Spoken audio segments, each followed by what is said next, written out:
And welcome to X-Gen Fishing. And I am not Andy and I am not Mike. But I am here to take this clip and give you some interesting information from the gentleman sitting next to me, which is Marty Arostegui. Did I get it right? Yes, you did, Wayne. Thank you. Okay.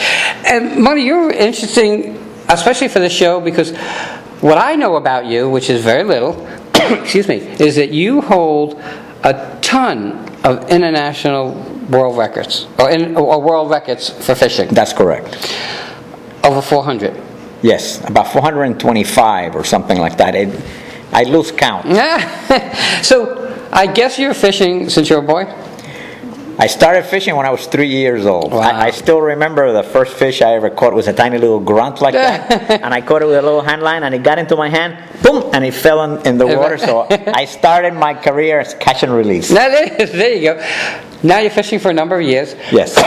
And what's interesting is I'm going to say that you do it professionally, but over the years, professional fishing has changed. And you've probably seen tons of changes in rules and regulations. Yes? No? Yes. For the better? Well, regulations have been for the better, but the amount of fish in the ocean, regretfully, in our coastal waters and really all over the world, have decreased. And that is a shame. Do you think, because we just mentioned catch and release. Yes. Do you think people nowadays are more concerned and they do a lot more catching and releasing? The answer is yes. And I devote a lot of time to teaching young people about that because that is the best stage to get involved in new concepts of conservation. Some of the older folks, they still hang on to old ideas. Catch and keep a lot. I believe in keeping only what I'm going to eat tonight and releasing the rest. Okay. And over the years, things have come up, and only from listening to Mike and Andy talk that I found out that the new hooks, I think they're J hooks, they have a little curve to them. The old hooks are J hooks. The new hooks are circle hooks. Circle hooks, that's it. They are less damaging to the fish. Yes, absolutely correct. And why? Well, the circle hook it's made in a way, I wish we had one here that next time I could bring one and show everybody. But the circle hook, it's got a curve on it, so that if the fish takes the bait all the way into the stomach and you set the hook properly with the circle hook will come out without grabbing the fish in the stomach or the throat and grab the fish right here in the corner of the mouth. That provides minimal damage to the fish. It's very, very important in sailfish and marlin fishing, tarpon fishing, a number of other fish that we really want to conserve. Now, you've expanded your talents to writing. Yes. And you write for? I write for Sol y Mar magazine. And where are they out of? Sol y Mar magazine is out of South Florida, out of Miami, but it's a digital magazine. Okay. It is not a printed magazine, so it's really all over, just like your TV station. It's all over the world. Do they have a website? Yes, they have a website, solimarmagazine.com. Okay. So if people wanted to read your articles, they can go? You go on the internet and search Sol y Mar magazine, digital magazine, and all of the editions. The latest one I always have about 2 articles in the magazine. Now, and the magazine is based around fishing? It's based around a number of water-related issues. It's fishing, outdoors activities, nautical activities, waterfront properties, a number of other subjects related to the ocean and the beach and coastal areas. Let's go back to fishing for a second. Okay. Because that's, I mean, when it comes to an expert, you are it. What's your favorite kind of fishing? My favorite kind of fishing is fly fishing. Okay. And I grew up in Brooklyn, by the water, did a lot of fishing, never went fly fishing. So is it harder than, I mean? It is very hard. And for that reason, even a lot of people that take it up kind of abandon it before too long. Okay. Because it's frustrating. It's easier to present a fish, a little live bait or a little chunk of something that smells really good. They'll eat that a lot easier. When you're presenting them with a bunch of feathers and trying to fake them into eating it, with a rod that is difficult to cast, it becomes a lot more frustrating at times. But once you master it, it can be very rewarding. You know, I remember as a kid, you know, we grew up at a different time than today, and our parents only had a certain amount of money. And I'm in exactly the same boat. I remember buying a bamboo fishing pole. Yes. No reel, going down and going like this, and the line would just go in the water. You get a bite, you'd hook it, and then you'd have to pick it up and hope it didn't fall off while you were picking it up, or hope it didn't fly over your head and smack the guy behind. Well, believe it or not, just the other day I was fishing with a bamboo pole. I was trying to catch a little fish and put him in a live well to take him to the International Game Fish Association for the kids. We have a pond, and we have fishing clinics.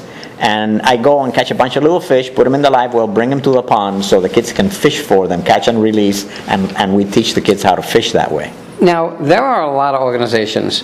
There's an organization now about snook. There's an organization now that just started, and I can't think of the name of it, but what they do is you set up an account with them, and you log your catches and where you caught them and stuff, so that they can track where it's private information, because some fishermen don't want to give out where they caught them. I understand that. So, there are a number of apps that also do that you can use your cell phone for. Yeah, and they have an app on the cell phone, but this is, I guess, nationwide or globally, so that they can track and keep and help the government with conservation.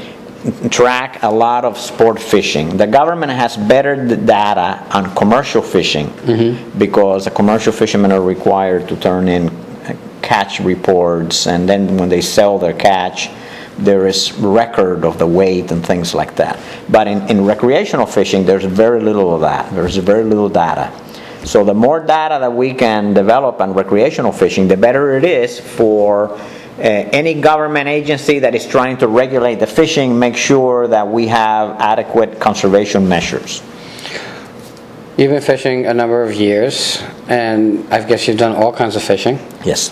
What's your favorite type of fish to go for? That is a very difficult question. I love to come to the Everglades and fish for tarpon and redfish. But I love to go to the Amazon and fish for peacock bass. I go to another river in Suriname and I fish for a giant, ugly fish with big teeth called the wolffish. and I actually love fishing for all of these. So my favorite fish is wherever there is fish, I can find one that I really like to catch. We're getting to the top of time, but I wanted to ask you this. Everybody fishes differently.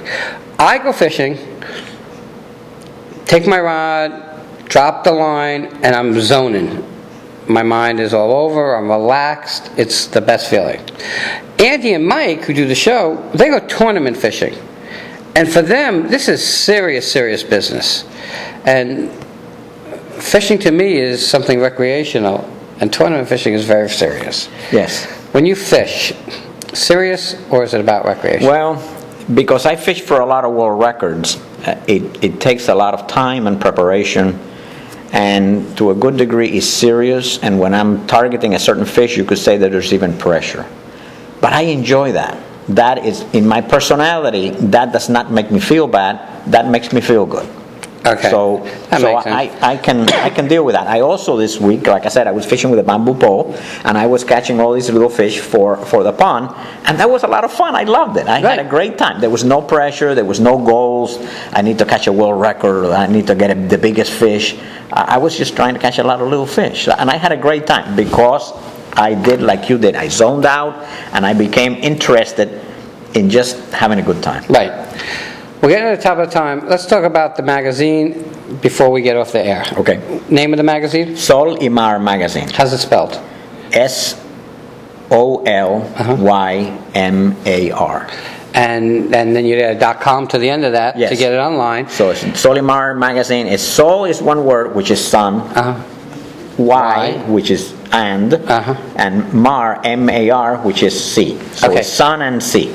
digital magazine, but it's in Spanish, so it's solely marked. Now, it is both printed in Spanish and English. It's probably the only digital magazine that has to do with waterfront properties, fishing, and ocean-related events that you can read it in either English or Spanish. And I guess if you're a business and you want to advertise, it'd be a great place. It's a great place. It's niche market. You can get to people that you would not normally get to. Yes. Great place to advertise.